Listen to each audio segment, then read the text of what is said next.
Welcome to the AI Chat Podcast. I'm your host, Jaden Schaefer. Today on the podcast, we have the pleasure of speaking to Kelly Cherniwchan, who is the CEO and founder of Chata.ai, which is a cutting-edge platform specializing in NLP-driven self-service and analytics that really empowers business users to make data-driven decisions. Before founding Chata.ai, he spent nearly a decade as COO at Circle Cardiovascular Imaging Inc, where he executed strategic initiatives in the cardiac imaging industry, from financial planning to innovation and product management. Kelly's diverse experience also extends to new company formation and risk management, making him a seasoned executive with a deep understanding of technology, finance, and business strategy. Welcome to the show today, Kelly. Thanks for having that. Was quite the background there. Quite the spiel. Okay, I'll give you a secret, which I haven't told anyone yet, but how I get these bios, if someone doesn't send me their bio, which I never ask, so usually they don't, is I actually will go to LinkedIn. I will just copy their entire experience page, give it to ChatGPT and say, give me a good bio on it. I found it's got some really, it's great at putting it all together, and then I don't have to read through it on the first go around. So yeah, that's my secret in case anyone needs to make a quick bio. Good way to do it. There you go. Have you ever wanted to start your own podcast? I record and publish podcasts on a platform called Spotify for Podcasters, and I absolutely love it. Essentially, you can upload from your phone or computer, and it distributes to every platform that plays podcasts. They support video podcasts, and you can make money on the platform with ads or even podcast subscriptions, something that has made my life so much easier as a podcaster. So if you're interested, I highly recommend you give it a try. You can download the Spotify for Podcast app, or go to spotify.com/podcasters to get started on your podcast today. So thank you so much for coming on the show today, Kelly. The first thing I want to kick this off and ask you, can you explain to everyone a little bit about your background and what got you interested and started in the tech space, AI space, at the beginning? Yeah, no, absolutely. So I actually was going to go into investment banking. So I was doing my master's, I was in business school, focus in financial derivatives and the mathematics around there. And that was at 2000. I graduated 2007. And that was kind of really when machine learning and those things were starting to pick up again. Okay. And so I ended up taking a job at a company creation group with a small seed fund. It was based out of the technology transfer office at UBC. And that's when one of the projects that came across the desk was Circle Cardiovascular Imaging, or the very early stages of it. So thought it had a lot of commercial potential.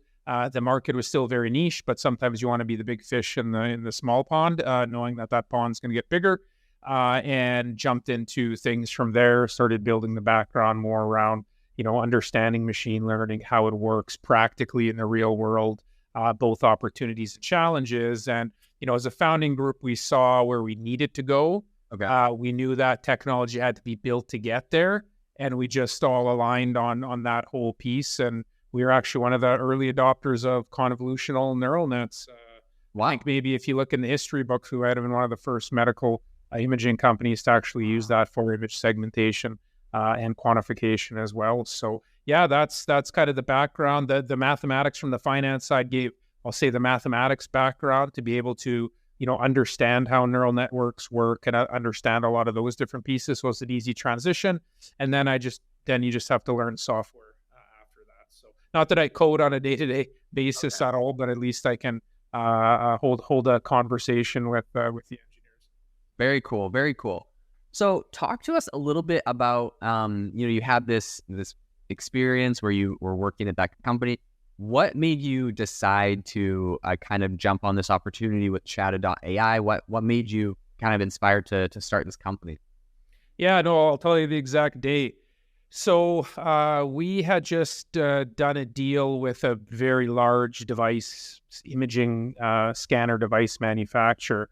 And so I'd been talking to one of the co-founders who's still the CEO of the company, Greg Ogrodnik, just an amazing entrepreneur and really, really a good mentor. And so I was talking to him about an opportunity that I saw, something we struggled with at the last kind of few board meetings that we had, which was we would show these displays or these dashboards and reports in the board meeting. And what typically happened was there was about, 10 questions that just got fired right off the bat. And a lot of the time, we weren't able to answer those questions because they're pretty detailed questions, right? Mm-hmm. So then it's the typical, okay, well, we'll get back to you on that one because we got to go and, run another report, go get something out of the database and return that information. And that's when I had started doing some work in computational linguistics, right? So this is the earlier days of NLP, and thought that there is a potential that we could use natural language and actually have that translated to database query language in a robust way. Okay. And so that was, we worked on a transition plan, wanted to start the company. Again, similar blueprint, knew where things were going to go, but that there's still technology that needed to be developed to get there. There's de-risking that needed to be done, everything else. And then so we began a multi-year research and development journey towards what we've built today. That's incredible. Talk to me a little bit about like your process. So you want to start this company. I'm assuming you spoke with your mentor about this. You're gonna have to leave your old company. Was this a spin-off company? This is a brand new thing. Did you go look for co-founders? Did you look for investors? What was the process of starting that? Yeah, it was not a subsidiary or anything. It was just my own thing, my own money to start as well. So it was just something that, sometimes getting co-founders together, everybody has to be totally aligned. And I had like a very, very specific, a strong vision of kind of where I was expecting things to go. I talked to a few other people as well, but I don't think we were totally aligned right off the bat. So I got things going, outsourced a little bit of work. And then at that standpoint is when you started putting the team around. So effectively not a founder off the bat, but your first 3 to 4 people in the company are co-founders. This episode is brought to you by Shopify. Forget the frustration of picking commerce platforms when you switch your business to Shopify, the global commerce platform that supercharges your selling wherever you sell. With Shopify, you'll harness the same intuitive features, trusted apps, and powerful analytics used by the world's leading brands. Sign up today for your $1 per month trial period at shopify.com/tech, all lowercase. That's shopify.com/tech. So our CTO, Reg Willett, who was down in Las Vegas as well at the AI4 conference, he's effectively a co-founder as well. So, did that. And again, just aligned everything together, made sure that we weren't just crazy. And this was something that was actually achievable, not just, as you see in the AI space nowadays, everybody wants is like magical AI that'll do everything for them, which, is still a pipe dream now. But where could we actually apply the technologies itself and really provide value in the real world scenarios, right? And so he came from the telecom background, handling billions and billions of rows of data coming into a system, how that gets managed, and we aligned to what type of market we wanted to go for and where we could make the biggest impact. Very cool, very cool. Talk to me a little bit about, explain, I guess, to the audience a little bit about exactly what Chata does, and the problem that it's solving for customers. Yeah, so the easiest way to think about what we do is we're just like Google Translate, except instead of translating human to human language, we translate human to database query language. Okay, and we do that through 2 core technologies or 2 core pieces of IP. The first is the buzz term of today, which is generative AI. But we used to call it natural language generation. That's how you kind of test if people in the NLP space, because it's just a different way. Architecturally it's a little bit different, but the point is we use generative AI to build high quality training data, because every single data warehouse database is unique in structure, it's unique in business logic, everything else. So it's not something you could just plug a pre-trained model into and it just works out of the box. Okay. So we use generative AI to connect to, so we connect to a warehouse, and we have our own technology which generates high quality training data, right? And the old adage, an AI is only as good as the training data that it's actually learned on. So we do that, and then we also have another system which it's an automated training controller. So there's a lot of different things like automated hyperparameter tuning, as well as the ability to create new training data for itself as well. So we've built everything in a really strong pipeline to be able to rapidly build custom language models for our customers' proprietary databases and data warehouses, and then also deploy those models in their environment. So not one piece of proprietary data ever leaves the entire system. Nice. That's very cool. Wow, that's an incredible technology there. Talk to me a little bit about how you're helping in reducing data request backlogs for businesses. I understand that's probably a big feature, right? Yeah, that's the primary, like when we think about an ideal customer profile, there's really two key areas. One, it's an enterprise or even an ISV who's servicing their customers, but they have a big data request backlog, right? I mean, you can only put so much information in dashboards, but those dashboards are aggregated views that then get fed into there. So when you aggregate views, you've lost all that detailed information and the ability to join all that detailed information between tables and everything else. And so you constantly have these analysts having to go write custom, if the database query language is SQL for them, they're writing custom SQL reports. Business user has more requests. They see something in their dashboard and then there's something else they want to know, but they can't drill down or drill through those aggregated views. So it's this backlog like you talked about. So that's ICP part number one. The second one is personas that require on-demand access. Okay, so this is why the financial markets is a really important vertical we're working in. Retail is another one.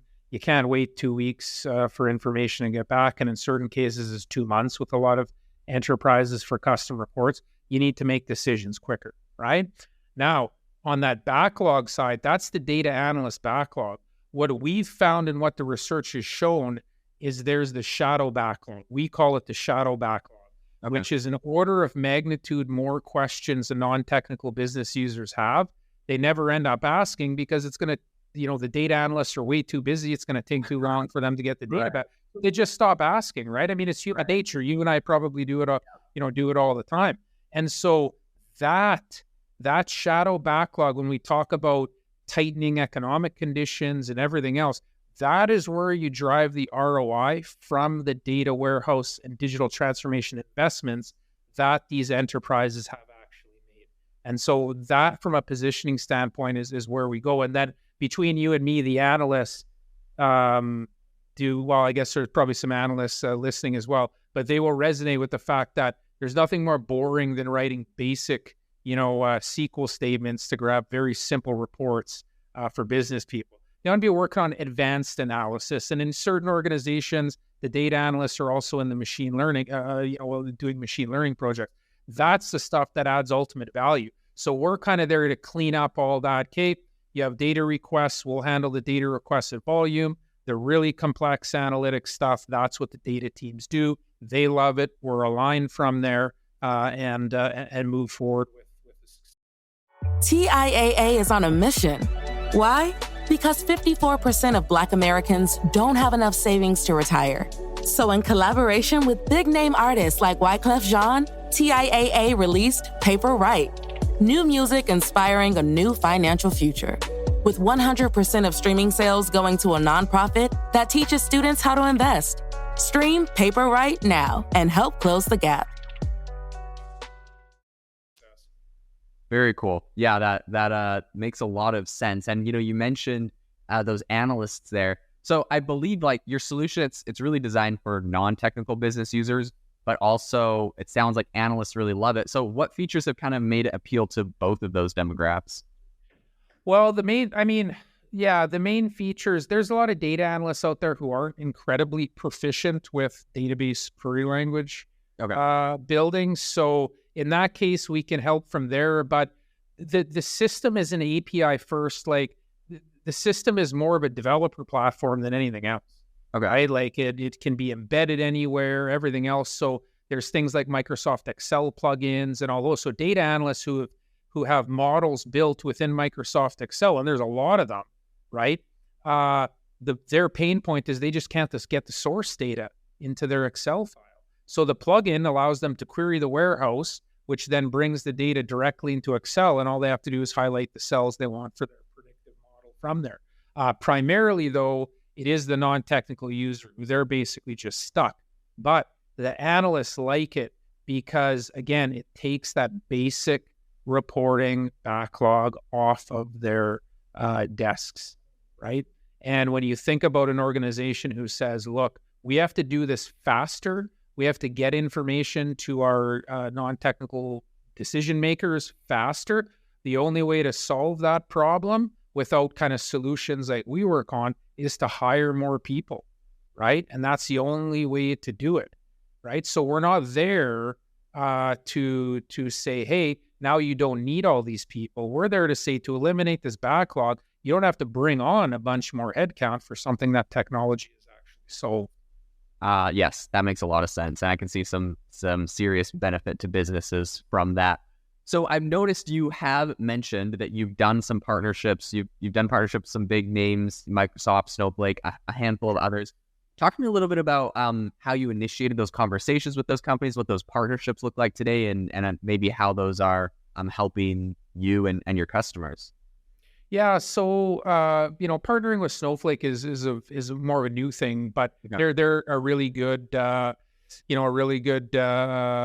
strong partner potential because they are a very well respected brand name out there, and to be honest with you, the majority of our projects so far are actually Snowflake data warehouses, right?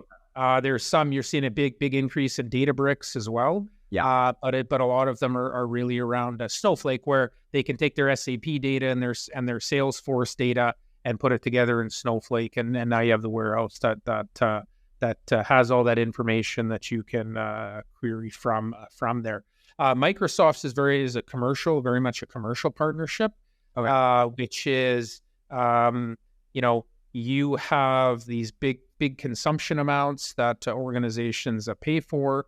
They want to look for value-add systems and tools that they can establish within the enterprise to drive more ROI on their investments from that standpoint. So we are part of Microsoft Transact. So a purchase of our system can work via the through those consumption commitments that are becoming more and more important on a day-to-day basis. And we do use we use lots of systems. We're multi-cloud. We can deploy in a bunch of different clouds, but we definitely see, especially Azure, lots in the enterprise. And so we've been able to leverage some of those tools and systems with model deployments and everything else. So we have some strong technical ties there, but Microsoft has been a really good partner, opened some good doors for us, which is always, as you know, in startup land, that's one of the most important things. Totally, 100%. So talk to me a little bit about like who your ideal customer is for this product. Is this something that's primarily used, like you've done partnerships with these big companies, is this something primarily used by large corporations? Do small businesses use this? Who's your typical customer for this? Yeah, enterprises for sure. We had looked when we were first de-risking the model or de-risking the actual technology.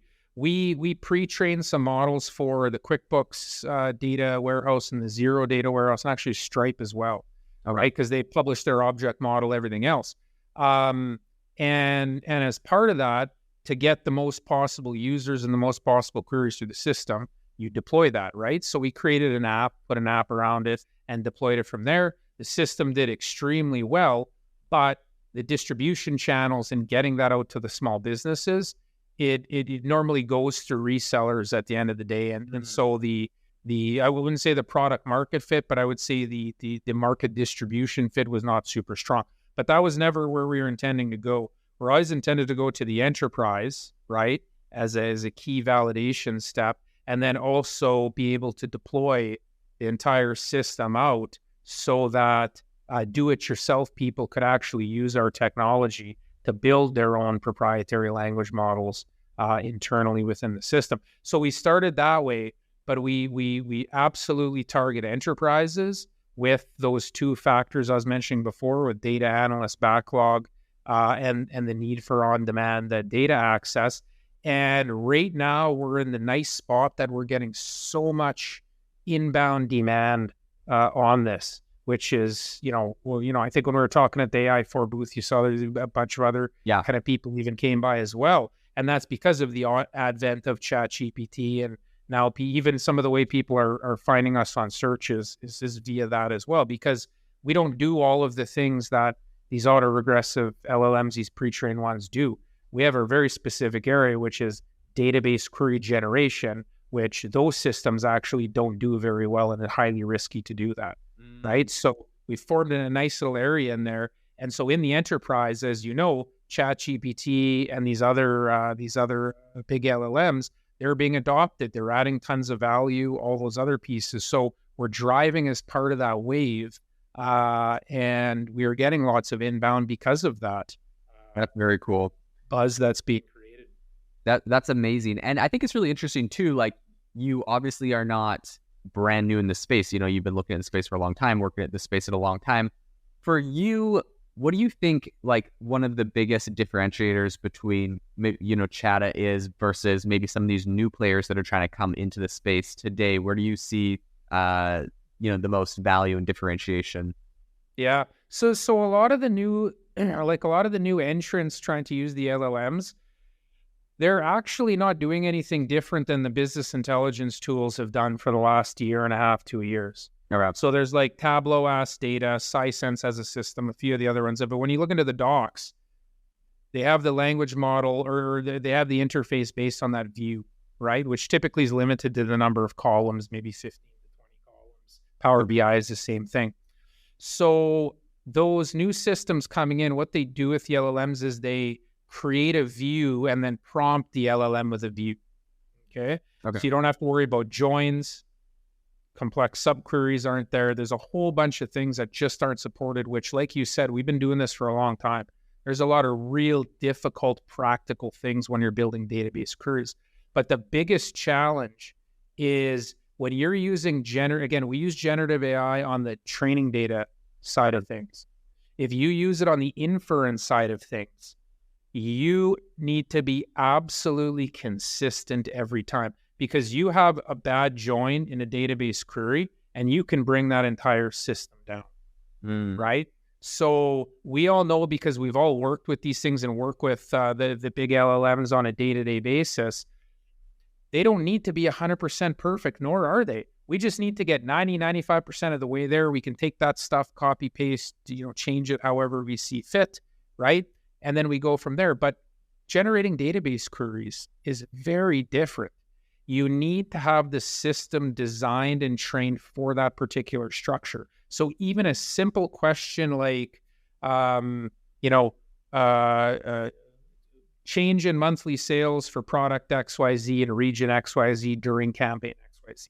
Like that detailed information that we work with, that exact question in the exact same company type would be two fundamentally different database queries, because that's dependent on the thing. And you can't prompt an LLM with an entire warehouse schema, right? Right. It's lots. There's conflicts. You just don't get. So a lot of the people that have been trying this area now, and to be totally frank with you, we're not the first choice in a lot of these cases. A lot of these large organizations, they've tried to go with this with the LLMs, and then they come to us. And I can't name any names, but actually a few in the last 2 weeks have come to be like, we've tried this.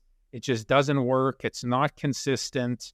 We've tried all the guardrails and everything else we can. It's not going to do the database stuff. It does our document search and everything else we need, which is really, really what it's quite strong at. But we need a different solution. Can you integrate in this type of entire environment together? And that's when we say absolutely. The API, and it just, you call our API when you want a query that needs information from a data warehouse. That query will make the joins, do the calculations, anything else that's actually required. Very cool. Very cool.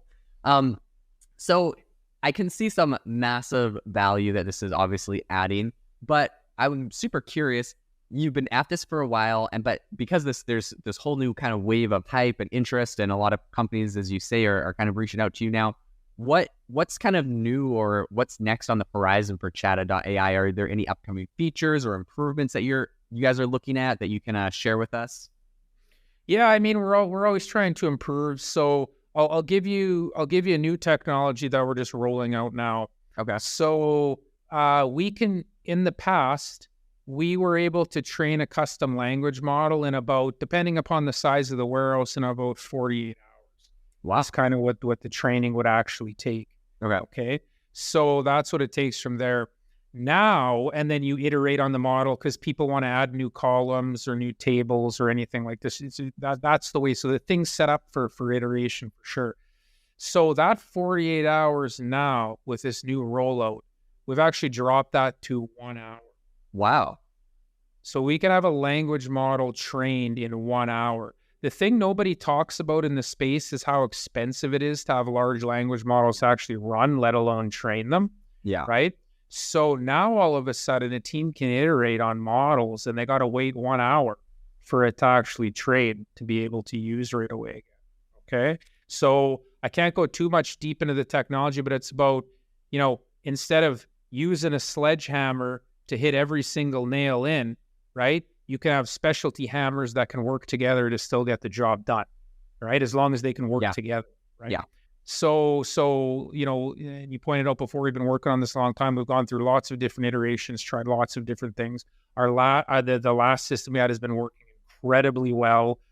This is a way that we make things much quicker, much more economic, and everything else. And then the second piece would be around there's a lot of information that can be generated from these questions that people are actually asking, right? And so we have a really, really strong research direction in understanding that, trying to help people reason through certain analysis and those types of pieces as well. So we have a really robust R&D plan.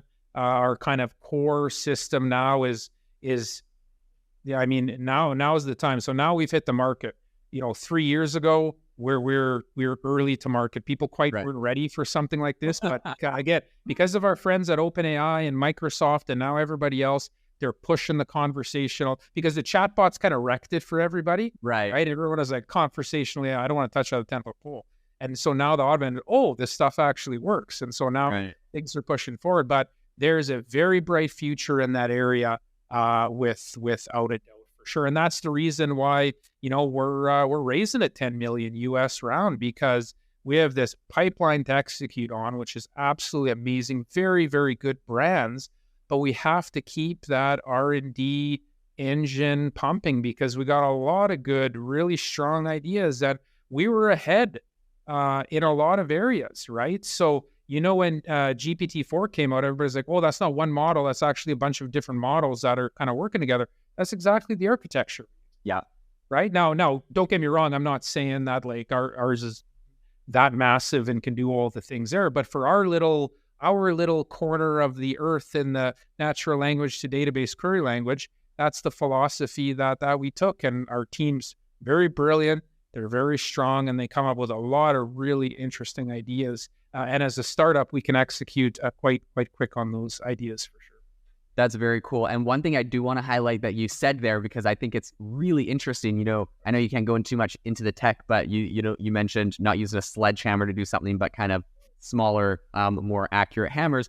I think you guys are absolutely on the right track there. A bunch of research that we've seen out of Google DeepMind, for example, they just trained a new chess model where essentially it beat AlphaZero, because what it did is they spun up 16 individual like chess model players, and they all trained them with slightly different styles. And then instead of having one kind of major sledgehammer, as it were, to play the game of chess, they have the 16 all going against or like collaborating and deciding which of the 16 had the best move. The same thing when opening.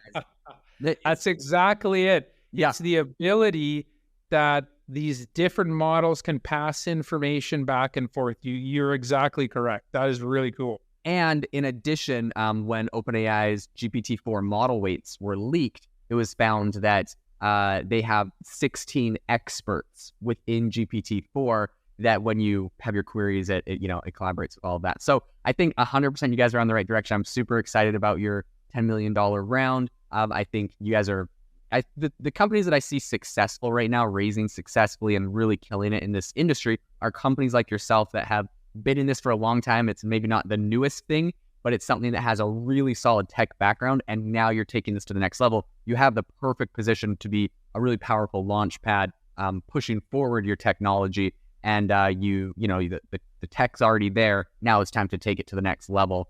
And so, yeah, I'm really excited for you guys. I think you'll be incredibly successful in that. Listen, Kelly, thank you so much for coming on the podcast today, for sharing your insights. Really excited about what you guys are building over at Chata.ai. If people want to try out Chata, or if they want to get in contact with you, what is the best way for them to do that? Yeah, I mean, they can go to our website, or they can just reach out directly to me as well. I can leave my my email contact information with you when you post that, and happy to talk to potential partners, investors, whomever, or just people who are generally interested in the area. Is always great conversations for sure. Wonderful. I'll leave that in the description for the show notes.